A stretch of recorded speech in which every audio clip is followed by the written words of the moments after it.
Good morning students. आज के इस ऑनलाइन क्लास में कक्षा 12 की सभी विद्यार्थियों का बहुत बहुत स्वागत करता हूं। प्यारे छात्रों, आज की इस क्लास में हम लोग इतिहास विषय के द्वितीय अध्याय राजा, किसान और नगर के अगले टॉपिक मौर्यकालीन प्रशासन या मौर्य प्रशासन के बारे में अध्ययन करेंगे।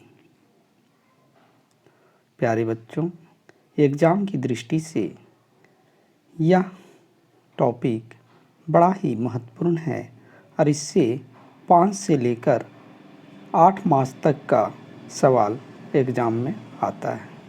जैसा कि हम लोग पहले के वीडियो में देख चुके हैं कि मौर्य वंश का संस्थापक चंद्रगुप्त मौर्य था और मौर्य वंश की स्थापना में कौटिल्य ने महती भूमिका निभाई थी और कौटिल्य की सहायता से चंद्रगुप्त मौर्य ने एक विशाल साम्राज्य स्थापित किया था, जिसमें उन्होंने उत्तर भारत समेत पाटलिपुत्र को जीतकर साथ ही साथ अन्य क्षेत्रों को भी जीता था और साम्राज्य को विस्तृत रूप प्रदान किया था। और इसी विस्तृत साम्राज्य को चलाने के लिए उन्होंने प्रशासनिक व्यवस्था व्यवस्थित एवं सुसंगठित व्यवस्था दी। प्रशासन को सुचारू रूप से चलाने के लिए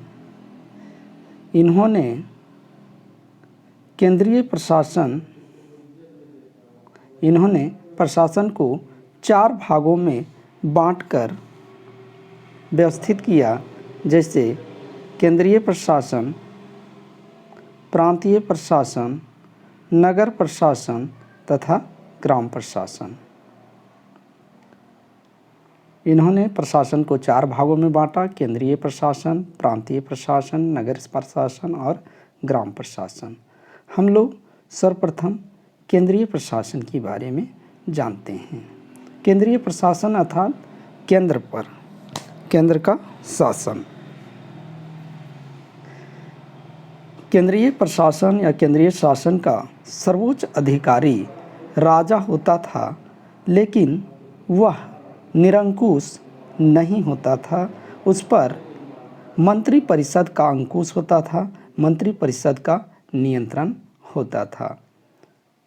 कौटिल्य या चाणक्य ने राज्य के 7 अंग बताए हैं, जैसे राजा अर्थात किंग, दूसरा अमात्य अर्थात सेनापति, तीसरा जनपद, चौथा दुर्ग या किला, 5वां कोष या राजकोष या राज खजाना, छठा सेना सैनिक, 7वां मित्र।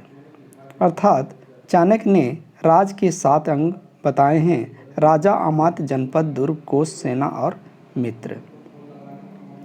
मंत्री परिषद के मंत्रियों का वेतन 12,000 वार्षिक पन होता था। पन मतलब मुद्रा जैसे हम लोग का रुपया होता है, उसी प्रकार से उस समय के सिक्के को पन कहा जाता था। अर्थात मंत्रियों का जो वेतन मिलता था वह 12,000 सालाना होता था, अर्थात मंथली उसका वेतन 1,000 पन होता था।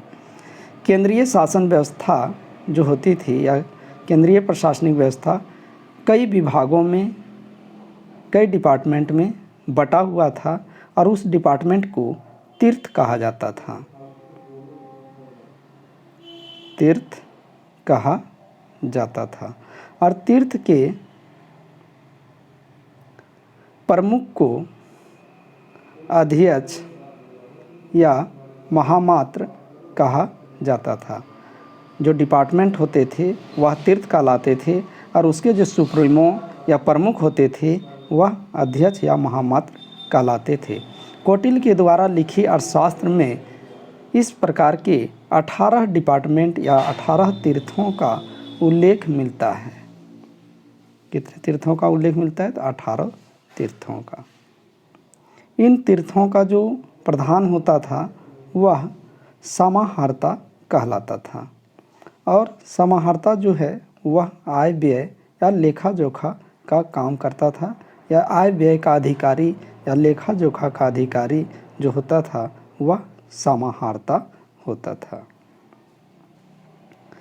अब हम लोग प्रांतीय प्रशासन के बारे में जानेंगे। पूरे साम्राज्य को एक जगह से कंट्रोल कर पाना बड़ा मुश्किल था, इसलिए चंद्रगुप्त मौर्य और कौटिल्य ने साम्राज्य को प्रांतों में विभक्त किया। यद्यपि चंद्रगुप्त मौर्य के समय 4 प्रांत थे कलिंग को छोड़कर, और अशोक के समय कलिंग जीतने के बाद वह कलिंग 5वें प्रांत के रूप में आया। इस प्रकार मौर्यकालीन प्रांतीय प्रशासन में प्रांतों की संख्या 5 थी, जिसमें उत्तरापथ, दक्षिणापथ, अवंती, कलिंग, प्राच्य। उत्तरापथ की बात की जाए तो उत्तरापथ प्रांत की राजधानी तक्षशिला थी।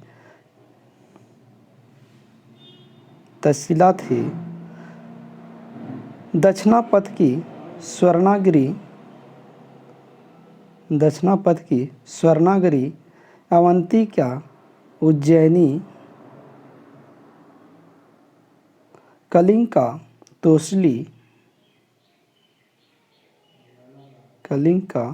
तोसली तथा प्राच्य का पाटलिपुत्र था।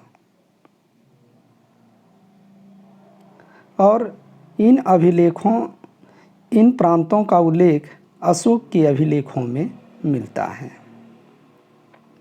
प्रांत के प्रमुख या प्रांत का जो प्रधान होता था, प्रमुख होता था या सर्वेसर्वा होता था, वह था राज्यपाल। राज्यपाल को गवर्नर भी कहा जाता था और राज्यपाल या गवर्नर प्रायः राजकुमार को बनाया जाता था।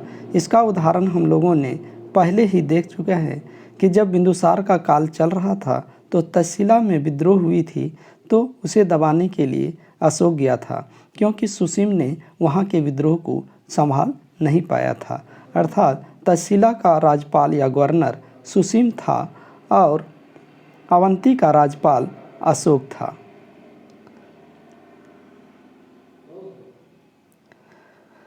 मौर्यकालीन नगर प्रशासन को हम लोग देखें तो नगर प्रशासन बड़ा ही व्यवस्थित और बड़ा ही सुदृढ़ था। इसकी जानकारी हम लोगों को मेगास्थनीज के द्वारा मिलती है। जैसा कि हम लोग पहले जान चुके हैं कि मेगास्थनीज यूनानी यात्री था जो चंद्रगुप्त मौर्य के शासनकाल में भारत आया था और इन्होंने भारत भ्रमण के क्रम में मौर्यकालीन नगर प्रशासन का वर्णन किया है। और मेगास्थनीज की रचना इंडिका कहलाती है और इंडिका में नगर प्रशासन के बारे में जानकारी मिलती है, जिसमें नगर का प्रशासन 30 सदस्यों द्वारा एक मंडल करता था और जो 6 समितियों में बटा होता था और प्रत्येक समिति में 5 सदस्य होते थे, अर्थात 6:5 = 30 सदस्य बराबर एक मंडल।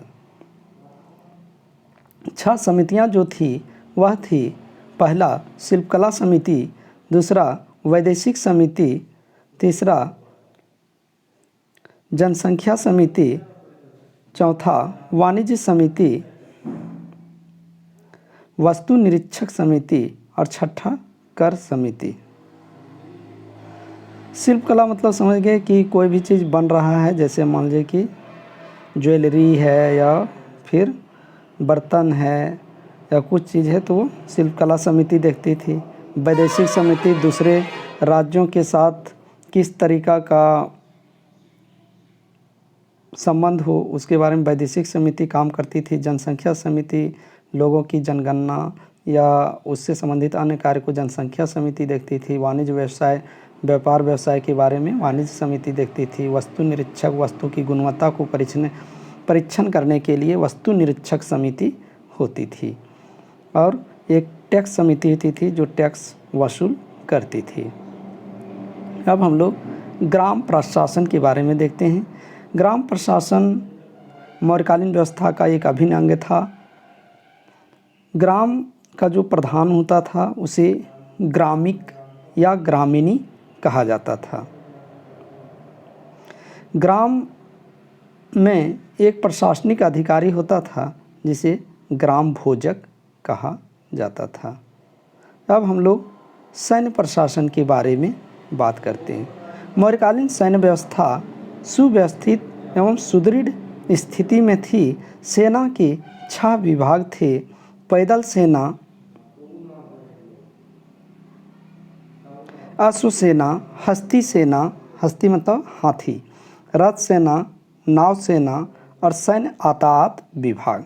सैन्य यातायात विभाग से मतलब है कि सेना को यहाँ से वहाँ जिस जगह पे ले जानी रहती थी उसका काम सैन्य यातायात विभाग करता था। अब हम लोग न्याय प्रशासन के बारे में देखते हैं। न्याय प्रशासन के अंतर्गत जो सर्वोच्च न्यायाधीश या सर्वोच्च न्यायदाता होता था, जो न्याय करता था, वह राजा होता था। मौर्यकालीन प्रशासन व्यवस्था के अंतर्गत न्यायालय 2 प्रकार के होते थे। एक धर्मस्थीय न्यायालय, दूसरा कंटक शोधन न्यायालय। धर्मस्थीय न्यायालय दीवानी मामले देखते थे। दीवानी मामले से तात्पर्य है कि ज़मीन से संबंधित यदि कोई विवाद है तो वह मामला धर्मस्थीय न्यायालय में जाता था।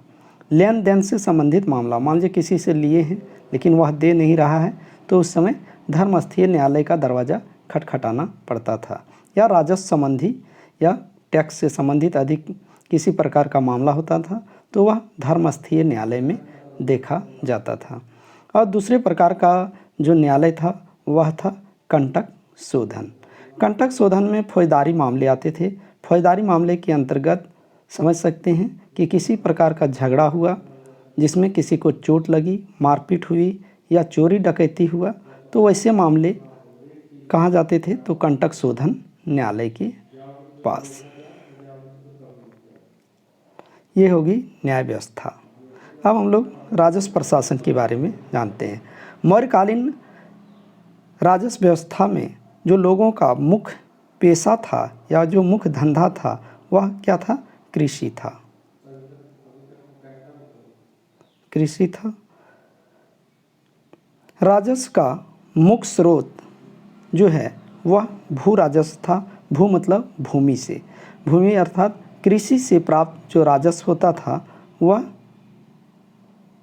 उसी से राज्य के इनकम का मुख्य साधन था। और इसमें भूमि कर का कर उपज का 1/4 से 1/6 से 1/4 के बीच में लिया जाता था। यदि हम इसको परसेंटेज में देखें या प्रतिशत में देखें तो 16.66% से 25% तक टैक्स को लिया जाता था। धन्यवाद।